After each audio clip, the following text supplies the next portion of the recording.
नमस्कार, मैं नीलकमल पटेल। मेरे यूट्यूब चैनल में आप सभी का स्वागत है। मेरी वीडियो में शुरू से अंतिम तक बने रहे। और वीडियो में आज हम बताएंगे कहानी क्या होती है, या फिर कहानी हम सुनना जानना कहाँ से चालू किए, या फिर कहानी क्या है, या फिर कहानी का माध्यम क्या होता है, या फिर हमारे भारत देश में कहानियों का सिलसिला कहाँ से चालू है, या फिर हमारे पूर्वजों ने किस तरह कहानी सुना और किस तरह कहानी अपने पोतों को नातियों को बताया, या फिर आस पड़ोस में बात की। तो किस तरह से कहानी की शुरुआत हुई, या फिर किस तरह भारत में कहानी का सिलसिला चलता रहा है, उसके बारे में हम बात करेंगे।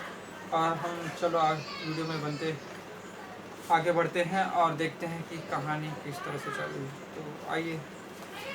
कहते हैं दुनिया में कहानी बताने का, सुनाने का, लिखने का सिलसिला सदियों पुराना है। कहा जाता है कि दुनिया में कहानी बताने का, सुनाने का, सुनने का सिलसिला सदियों पुराना है। मानव सभ्यता की शुरुआत में इंसान अपने शौर्य की गाथा दीवारों पर चित्र बना कर अपने परिजनों को बताया करता था। कहते हैं पुरातत्व में कि जब पुराने ज़माने में राजा महाराजा के ज़माने में अपने जो शौर्य की कथा होती है राजा महाराजा की, तो उसको चित्र के रूप पे कहीं मंदिर पे कहीं पे दर्शाया जाता था और लोगों को बताया जाता था कि इस तरह से कहानी घटी है, ये राजा थे या फिर उनका लड़ाई हुई। इस तरह से बहुत सारी कहानी होती थी।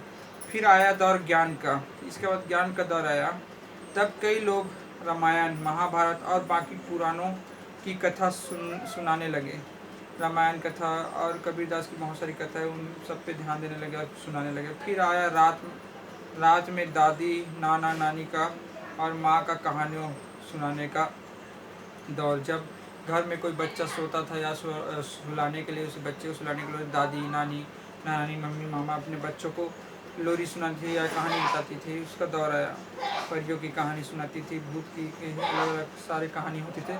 फिर आया विज्ञान का युग, जिसमें चित्रों के जरिए लेखक, चित्रकार अपनी कहानियाँ सुनाया करते थे और दिखाया करते थे। दुनिया का हर कलाकार, चाहे वह साहित्यकार हो या चित्रकार हो या फिल्म निर्माता हो, वह अपनी कला दर्शाने से पहले उसके बारे में एक कहानी की रचना करता है।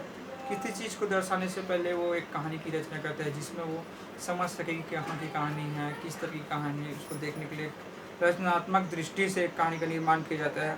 हम यहाँ बातें करेंगे फिल्मकारों की, जिनका संबंध हमारी हिंदी फिल्मों से है। आज के समय में फिल्मकारों के लिए सबसे बड़ी समस्या है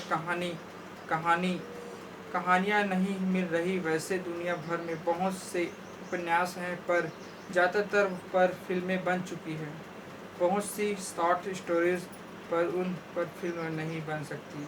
फिल्म की कहानी होती एक पूर्ण पैकेज, जिसमें मनोरंजन हो, गाने हों, भावुकता हो। आज मैं वही पुराना दौर लौटता देख रहा हूँ।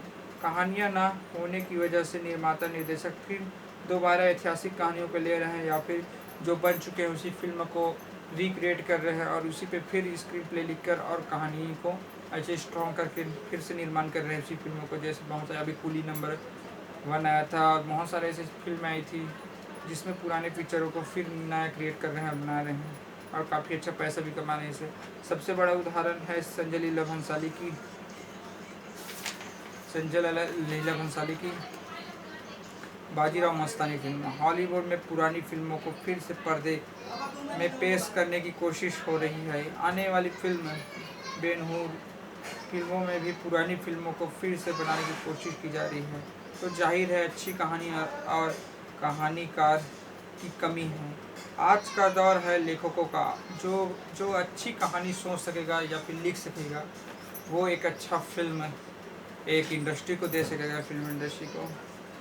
तो कहानी किसी लेखक के दिलो दिमाग से ही निकले।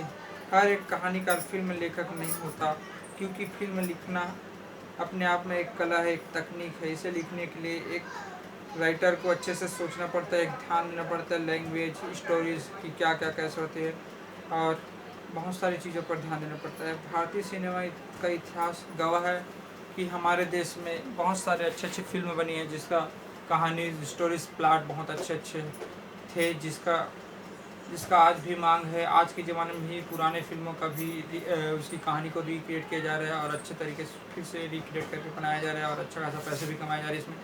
तो एक तरह से मजबूत गाने और मजबूत स्टोरीज बनती थी पहले।